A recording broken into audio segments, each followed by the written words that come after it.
I was 18 when this happened, and at the time, I was still in that phase where going on an actual date felt like a bigger deal than it probably was. I had talked to girls before, but mostly through Instagram or Snapchat, and most of those conversations went nowhere after a few days. This girl was different though. Her name was Ashley, and she went to a school about 30 minutes from mine. We had a few mutuals, so it did not feel like I was talking to a complete stranger. We started talking after she replied to one of my stories. It was nothing crazy. Just normal texting after school, sending memes, talking about music, and complaining about how boring our town was. She was easy to talk to, which is probably why I agreed when she asked if I wanted to hang out that weekend. She suggested Santa Cruz Beach Boardwalk. That sounded perfect to me. It was public, there would be people around, and it felt way less awkward than sitting across from someone at a restaurant, trying to think of things to say. We planned to meet on a Saturday evening. I drove there by myself and parked in one of the lots near the boardwalk. I remember texting my friend Marco where I was going, mostly because he was the kind of friend who would make fun of me if the date went badly. Ashley showed up a few minutes after me. She looked like her pictures, which honestly made me relax. She was wearing jeans, a black hoodie, and white shoes that looked almost new. She seemed a little nervous, but not in a weird way. More like the normal first date kind of nervous. For the first hour, everything was fine. We walked around, played a couple games in the arcade, and talked about school and work and all the usual stuff. She was not super loud or fake excited. She seemed normal, and that is what made the rest of the night harder to understand later. The first thing that felt a little off was when she asked how much cash I had.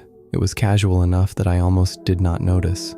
She said some places around there were annoying with cards and asked if I usually carried cash. I told her I had maybe $20 in my wallet. She kind of laughed and said I seemed like the type of person who would carry more. I did not know what that meant, so I just laughed it off. A little later, she asked if I came alone. I told her yes, and she asked if anyone knew I was there. That question bothered me more than the cash thing, but again, it was not so crazy that I felt like I needed to leave. I told her my friend knew. She got quiet for a second, then said that was smart. At the time, I thought maybe she was just careful because she was meeting some guy from online. Looking back, I think she was trying to figure out how risky I was. Around 9:30, she said one of her friends was nearby and wanted to say hi. I did not really want to meet her friend on a first date, but she made it sound quick. She said her friend was waiting closer to one of the parking areas because she did not want to pay for parking. That was where the night started feeling different. The closer we got to the edge of the boardwalk, the less Ashley acted like the girl I had been talking to all night. She stopped making jokes and started walking faster. I asked if everything was good, and she said she was just cold. I offered to go back inside somewhere, but she said her friend was already waiting. We crossed toward a darker side street near the parking lots. There were still people around, but not as many. You could hear the boardwalk behind us, but it felt farther away than it really was. Ashley kept looking down at her phone. Then she asked what kind of car I drove. I told her, and she asked where I parked. That was the first question that really made me stop. I said I forgot exactly, even though I knew where my car was. She looked annoyed for half a second before covering it up. Then she pointed ahead and said her friend was just past the next row of cars. I looked where she was pointing and saw two guys standing near a dark sedan. They were not doing anything obvious. They were just standing there, but they were watching us too closely. I told Ashley I needed to use the bathroom first. She said there was no bathroom that way. I told her I had to go back to the arcade then. She tried to laugh it off and said I could hold it for 2 minutes, but I was already turning around. That was when her whole attitude changed. She said I was being weird, then she said I was embarrassing her. I remember thinking how strange it was that she suddenly sounded more irritated than nervous, like I was not ruining a date, I was ruining a plan. I walked back toward the brighter part of the boardwalk without waiting for her. She followed me for maybe 10 seconds, then stopped. I did not turn around until I was near a group of people standing by one of the entrances. When I looked back, she was on the phone. The two guys were walking in the other direction, but one of them kept looking back at me. I went into the arcade and stayed there. I texted Marco and told him something felt wrong. He called me right away. I stayed on the phone with him while I walked to a different exit and found a security worker near the front. I did not want to sound dramatic, but I told him I thought someone was trying to get me away from the crowded area. He listened more seriously than I expected. The security worker walked with me toward the lot, but he did not make it obvious.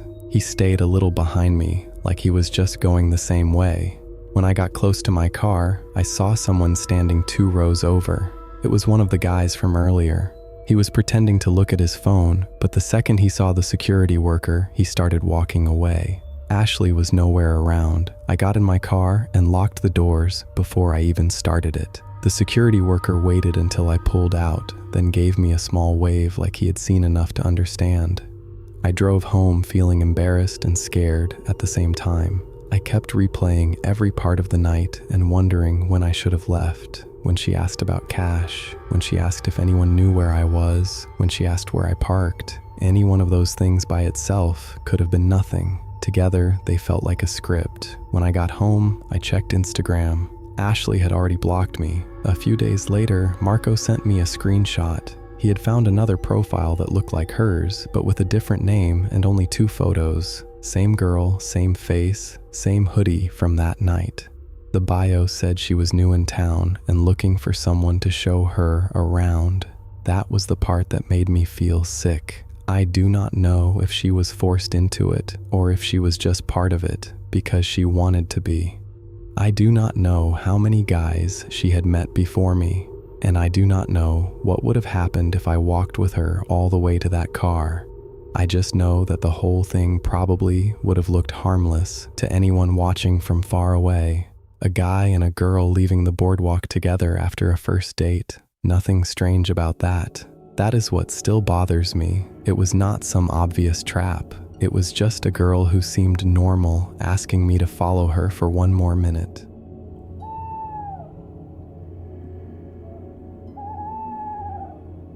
This happened a little over a year after high school. I had just turned 19 and was taking classes at a community college while working part-time at a grocery store. I was not really looking for anything serious, but I was still using dating apps because that was just what everyone did when they were bored.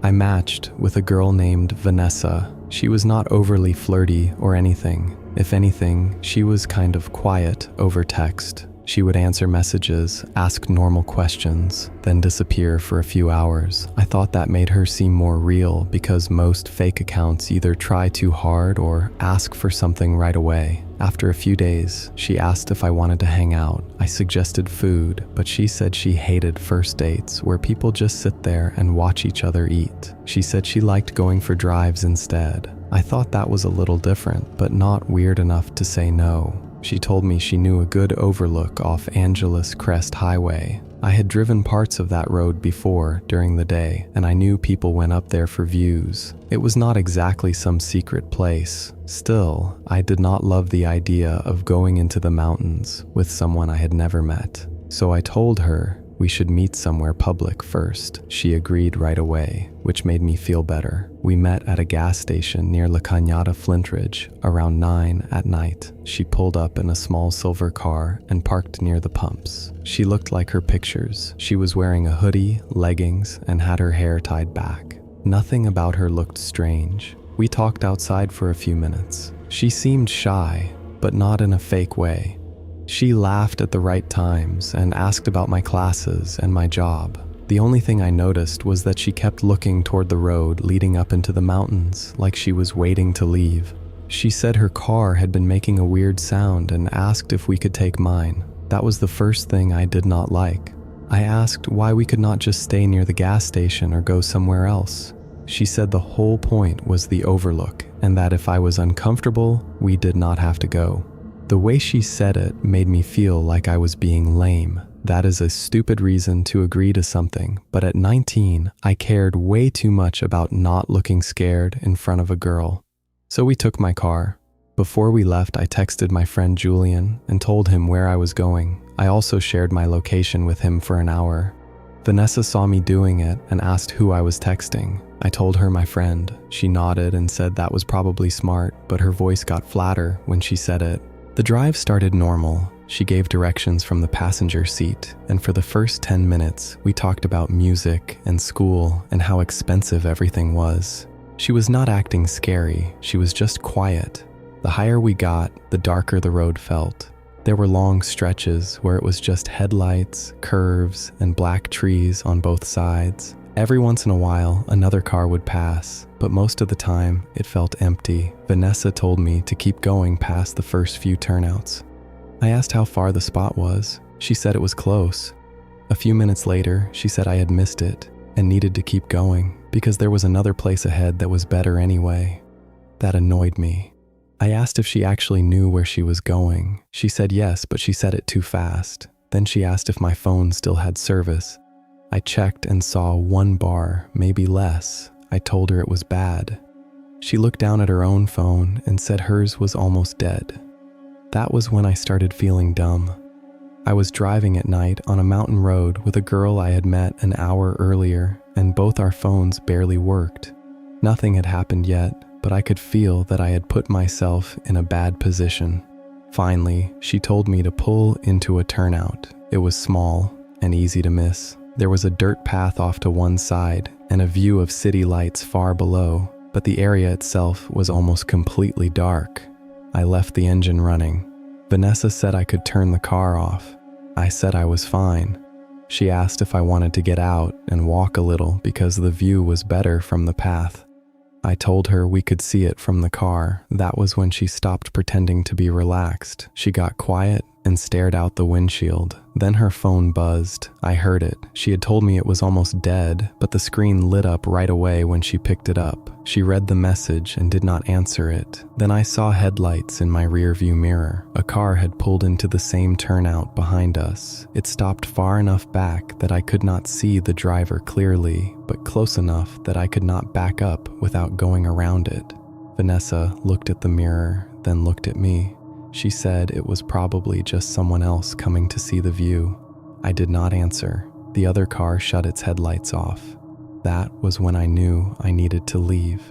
I told Vanessa I was starting to feel sick and needed to head back down. She said we had just gotten there. I told her I knew, but I did not feel good. She sounded irritated now. She said I was making it weird and that we could at least get out for a minute. I put the car in reverse anyway, but the other car was still behind us. For a second, I thought I had trapped myself. Then the other car moved forward a little and gave me just enough room to pull out if I turned sharp. I did not wait. I pulled out of the turnout too fast and felt my tires hit gravel before they caught the road. Vanessa grabbed the door handle and told me to slow down. I said I was going home. She did not argue after that. She just sat there, breathing through her nose, staring out the window. A few minutes down the road, her phone buzzed again. She looked at it and said I could drop her off at the same gas station. I said that was already the plan. When we got there, she got out before I even fully parked. She did not say bye. She did not ask if I was okay. She just walked toward the side of the building instead of going inside. I sat there for a few seconds, watching her. Then a dark SUV pulled into the lot from the other entrance. I left before I could see where it parked. The next morning, I checked the app and her profile was gone, not unmatched. Gone. It looked like the account had been deleted. For a while, I told myself it was probably just some weird setup to rob me. That was scary enough, but at least it made sense. Then about 2 months later, Julian sent me a local news article and asked if it was the same road I had been talking about. A man had been arrested after a traffic stop near the Angeles National Forest area. The article said police found zip ties, gloves, a knife, and several phones that did not belong to him. It also mentioned that investigators were looking into whether he had contacted people through dating apps. The article did not mention Vanessa. It did not say anything about a girl helping him, but it did mention a dark SUV. I am not saying I know for sure it was the same person from that night. I cannot prove that. Maybe the timing was just a horrible coincidence. But I think about that turnout all the time. I think about how she wanted me to turn the car off, how she wanted me to walk down the dirt path, how the other car arrived right after her phone buzzed. The worst part is that I still do not know what Vanessa was. Maybe she was part of it. Maybe she was scared of him. Maybe she was doing what she had to do so it would not be her. I just know that if I had tried to be polite for one more minute, I probably would have gotten out of the car.